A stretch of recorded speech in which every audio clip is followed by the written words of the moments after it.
What is up, guys? Welcome back to the channel. Today's reaction video is 5 idioms I only picked up after moving to America. Idioms. Idioms. Interesting. I guess that's stupid stuff. Is that? I don't know what idioms means. I was guessing it was like for idiot. Like yeah, idiot like, things you do. Silly. Like silly things and stuff. That's what I'm guessing it means by idioms. We have them in the UK. I do. If idioms is what it is, I do things like that all the time. I'll pick up stuff from other mates as well, and I imagine you do as well. So is this something which is specifically American, which he does, and it may grate on him potentially? Okay. Maybe a little bit silly. I don't know. Let us know a full definition. I'm sure Lawrence is probably going to tell us, isn't it? I think so. Smash that like button, guys. Smash that subscribe button. We'd really appreciate it. And you ready to check it out? Yeah. What we got? 5 idioms I only picked up after moving to America. What we got?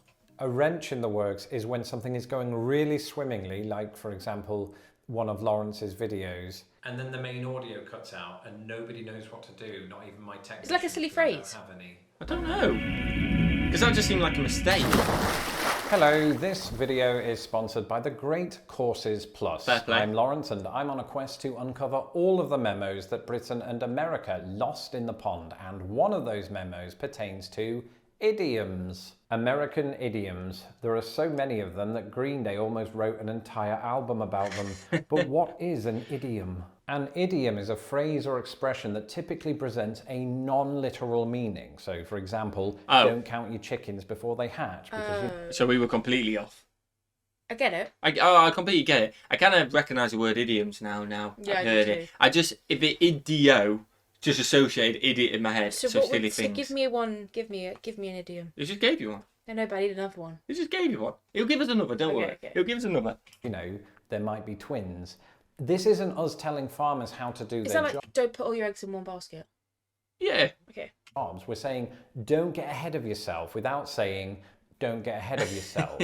The US has given the world a lot of idioms, and before Uncle Toby comes at me in all caps, many American idioms like on the bandwagon or bet your bottom dollar have indeed made their way to Britain. Yeah. On the other hand, some have only entered my vocab after 12 years living in the United States. And that's what happens when you live in another country, even when you're a YouTube sensation. Dialectal properties enter your brain through what seems like osmosis until you can no longer remember a time that you didn't use them. This is true of idioms. The idea for this video came from Carrie, not the book by Stephen King, but one of my patrons during this week's secret live stream. And so with that in mind, here are 5 idioms I now use without even thinking about it, thanks to Americans. Dime a dozen. Oh, what do you think? We may as well say what we think. What do you think that means? I was thinking before, just like 10 seconds ago. Yep. I wonder if we'll know any of these from movies and things. Yeah. No. No? No. Dime a dozen. Dime is like a cent, is it? Yeah. Like, I got a dime. Dime a dozen, like, I don't know. You got 12 dimes. I got a lot of dimes. A baker's dozen. Yeah, I don't know. Yeah, I just keep thinking Bob's your uncle. That's actually what I keep throwing in my head now. I have no idea what that means. The thing my linguistic brain really noticed after moving to America is that Americans really love idioms about money, and that makes sense because, you know, capitalism. So you've got bottom dollar, or I feel like $1 million, or Lawrence, can I borrow $127? That wasn't an idiom, that was just a request from Randy Quaid. The one that I picked up and that I use all the time, probably because I'm really opinionated, is dime a dozen. Dime a dozen, what does that mean? Are we going shopping for eggs? No, it just means that something is so common as to be worthless. For example, I once noted that there were an inordinate number of YouTube channels hosted by men with beards. And all I could think was, you all look the same! And where are those men now? We're a dime a dozen. There, I said it, right? Okay. We are the eggs of YouTube, and inside those eggs are knowledge, but also lots of yolk. Please don't read too much into that. And if you crack it hard enough, that knowledge will pour out as it's doing in the form of a YouTube video. I've no idea what I'm talking about. Yeah, I'm lost. But I do know this much. The term dime a dozen does come from the sale of eggs. It was a much simpler time in the 19th century when eggs just cost a dime. And so to represent, I suppose, the widespread prevalence of eggs, this idiom fell into use in the 1930s. I can't say for sure whether or not it did spread to England and I just happened to not encounter it. Never heard of it. My feeling is it probably did not, just because we don't have dime as part of our currency. Then again, we don't have dollar, but we do have bottom dollar, but we're obsessed with bottoms, so it could be something to do with that. Well, right, all bets are off. I know it. I know about one. But on that, I feel like I had no clue. I mean, I kind of feel like I knew exactly what it No, I were. have no clue again. I have no clue again either. Let us know in the comments what a dime a dozen, because I am lost. I just started to think that I was understanding, and then he lost me again. Yeah, and then he just he went on such a Someone put that in like about 5 words. What that is. That is probably the first time Lawrence has ever explained something and then confused us. I have lost that in the pot. That was lost in the pot. Don't know what's going on. Let us know in the comments to appreciate it. All bets are off. We know that one, don't we? We're not doing that anymore. Yeah, pretty much. Okay. I think. Now I'm guessing myself. All bets are off. What did you think it was? I'm gonna play and see what he says, but I definitely know all bets are off. Something else I've learned is that American idioms, as well as containing language pertaining to money, often contain language pertaining to sport, and sometimes, in rare instances, they have both. Okay. One such instance is the phrase, all bets are off. Yeah. So what do I mean when I say that all bets are off? Why have I come to say it? Well, it basically means that things have become so unpredictable that at this point, anything could happen. For example, that's pretty much what I think. Like, all bets are off at this point, because what's a point anymore? You know what I mean? Like, what's a point in? Because I've got no clue what's going to happen. The viewer probably used to think, Lawrence Brown, he's a human being. Only in this video, I learned he's a metaphorical egg. And wait a minute, while that does sound odd, it does lend credence to the idea that he is America's finest British import. And doing a quick bit of reading into the history of this phrase, it dates back to horse racing bets. In other words, the bookmaker is not taking any more bets at this time, and all existing bets placed on the competition are now null and void. Oh, wow. And I think it's fair to say that all bets are off as to where this video goes from here, because admittedly, most of my ideas come from this.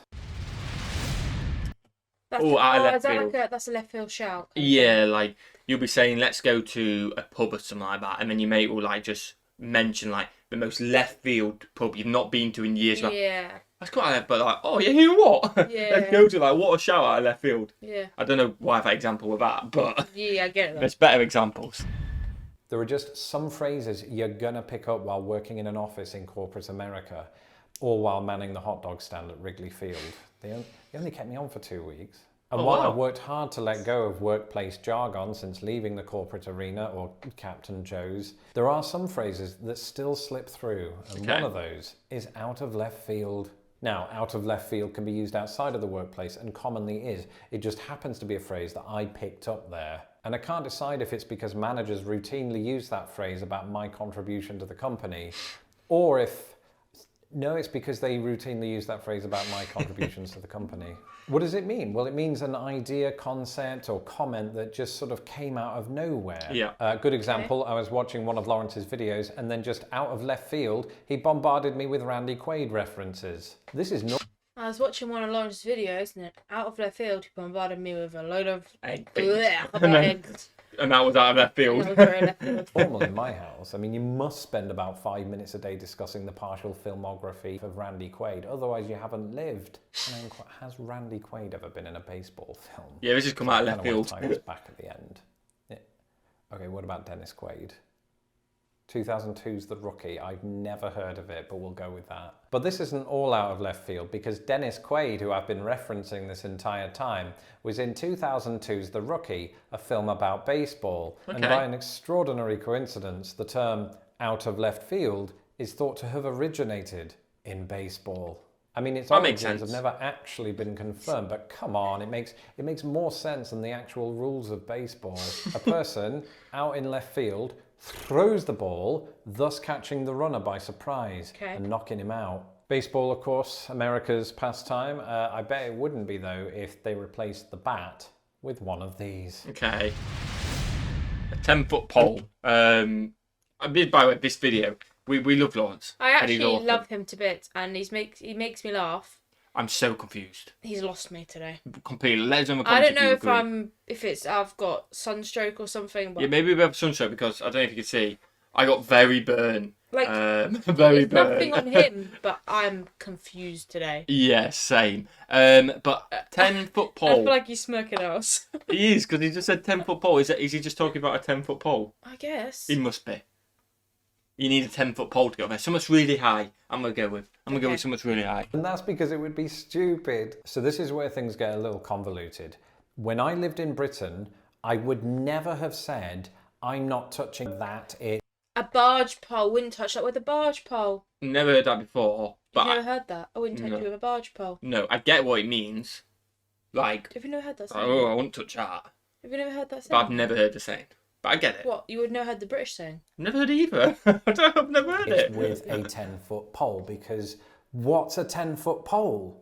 But I would have used, and did use on many an occasion, a variation on this phrase. Okay. That variation was, I wouldn't touch that with a barge pole. Wow, fair play. You're not even British or American. You know what are you? Fair play. I've never heard that. Never. People say it all Pole the for time. pushing barges along.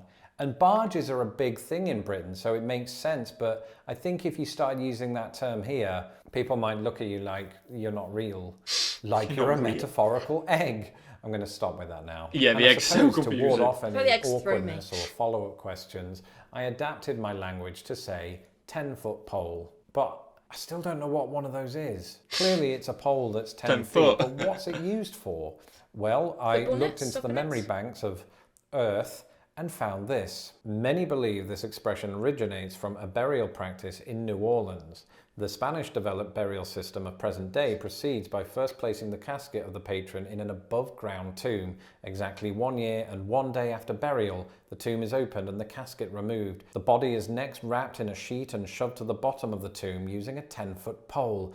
I wouldn't touch that, thus making the figurative literal. Thankfully, a 10-foot pole can't come between me and my nerdy love of language. At this point, I'm just in too deep. It's an ad. Whether you've been following my This is channel definitely going for a into an few ad. weeks or a few centuries, you've probably detected my unwavering interest in the United States. And this has always extended to language. In fact, We'll pause it here because we skip the ad because it takes time, so I'm going to be quick with this. If you want to see this ad, check out Lawrence's link to the description. Awesome channel, subscribe to him as well, and we'll see you in a second. Ooh, wrench in the works. I think I've heard this. Yeah, like kind of like cog. Spanner in the works. Yeah, spanner in the works, and it's You've put a spanner in the works. Yeah, see, I thought You've this put was a going to problem be. in the work. You've put a problem in the work. Yeah, I think you've nailed it. Spanner in the works this is like. puts a spanner in the works. It's like, oh, we thought we could do something, but now you've said that. Yeah. We might not be able to. It's like, say, I don't know. So, yeah, what you just said. But Yeah. I'm so happy that I got that. Yeah, I know spanner works. That's a good one, and I think that's it. What I was going to say before, now I've heard spanner works, it definitely is that. Mm-hmm. But what I was going to say before is it was kind of like the clogs are ticking. Oh, I've got wrench in the works. Like I'm ticking. I'm trying to think. I'm getting there. But no, it's definitely spanner works, isn't it? Yeah, it's like if you, I don't know, you're late for something, but you traffic. It's like Yeah, the morning. We got work. We got to be here somewhere at a certain time. Oh, there's traffic. That puts a spanner in the works. Yeah, exactly. Because it's tight or something. Yeah, well done. You're good at this. You're very good at this. No, I'm good at the after British moving version. into a new apartment this year, this little thing proved handy, and I do mean little. Now, ordinarily, of course, it's used for tightening or loosening bolts, but it's also used in an idiom. And that idiom is to throw a wrench in the works. Yeah. What would give Lawrence, a man filled with optimism and a can-do attitude, cause to use it? Well, firstly, this was a phrase that I used back in Britain. What? Why is it in this video then, you plonker? Because it was this phrase, only substituting the word wrench for what we call this, a spanner. Well done, so well as with done. 10-foot pole, I found myself going the American way so as to avoid throwing a wrench in the works. A wrench in the works is when something is going really swimmingly, like, for example, one of Lawrence's videos. And then the main audio cuts out. Yeah, that makes sense. Knows what to do, not even my technicians, because I don't have any. And then the video goes from being a 10 out of 10 to a 9.5. We can't have that. That's it for this episode. Thank you for watching. Well, you know what? It was. I'll give him a 9.5 that video just because I got super confused, but it was a good video as well. I mean, like he's just great. He's funny anyway. So like, it was still 10 minutes of humour. Oh, definitely. But he lost me with the eggs. Lost us with the egg, but fair play to Millie because you got both of them, which converted to the English ones. So fair play, and I'd not heard of one of them. Like, so that's good. Yeah, but you got one of them right. Which one? You got the one on the second one. Oh, I did, but all bets are off, which I didn't say it because I weren't sure, No, so I but can't I feel like claim you it knew. too much. But I'll claim it a little bit. Smash that like button, guys. Smash that subscribe button. Watch the video. Have a fantastic day. And we'll see you legends in the next one. Peace.